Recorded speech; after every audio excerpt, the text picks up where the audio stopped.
Direito Penal, revisão de questões anteriores para o concurso de oficial de justiça. Com relação à aplicação da lei penal no tempo, considerando o entendimento jurisprudencial do Supremo Tribunal Federal, no caso de lei posterior que beneficie em parte o acusado e, em outra, o prejudique, deve o juiz da causa ou da execução aplicar em sua integralidade a lei que seja mais benéfica. Acerca da lei penal, o entendimento majoritário é pela vedação da combinação de leis, por entender que representaria a criação de uma lex tertia, uma terceira lei, o que transformaria o juiz em legislador. Vejamos uma situação hipotética. Aníbal adquiriu uma arma de fogo na data de 10 de janeiro de 2023. Uma semana depois, com ânimos Necande, utilizando a arma, realizou disparos contra sua ex-companheira, Aurora, que, em razão do fato, veio a óbito na data de 29 de janeiro de 2023. Tomando por base os fatos narrados em relação ao tempo do crime, pode-se afirmar corretamente que o crime se consumou na data de 17 de janeiro de 2023, ou seja, uma semana depois que ele adquiriu a arma.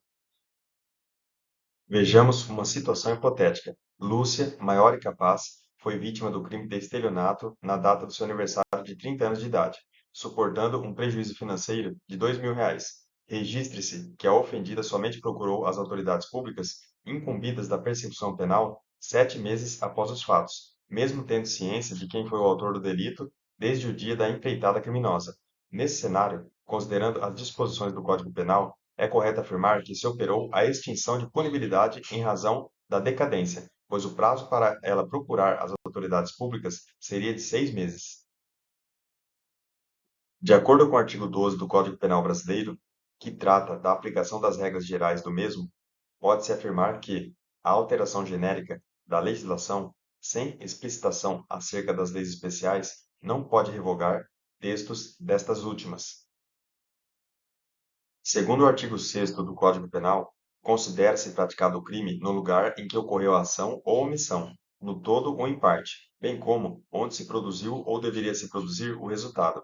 Existem várias teorias acerca do lugar do crime. Qual é a teoria adotada pelo Código Penal vigente? Teoria da ubiquidade. Diz o artigo 5º do Código Penal, aplica-se a lei brasileira, sem prejuízo de convenções, tratados e regras de direito internacional, ao crime cometido no território nacional.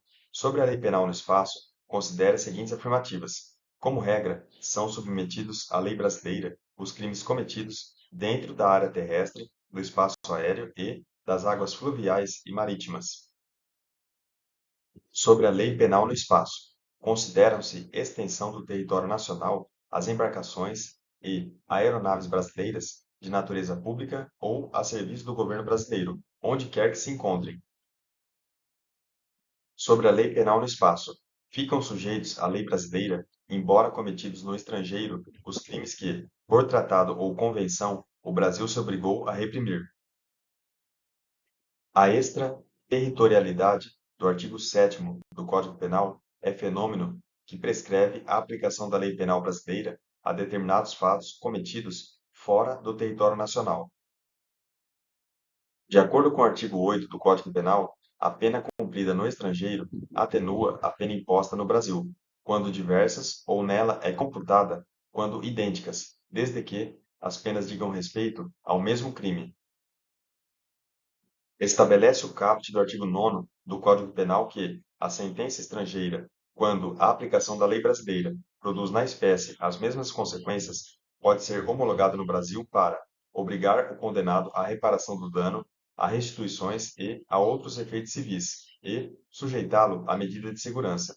Será competente para homologar tal sentença o Superior Tribunal de Justiça, STJ.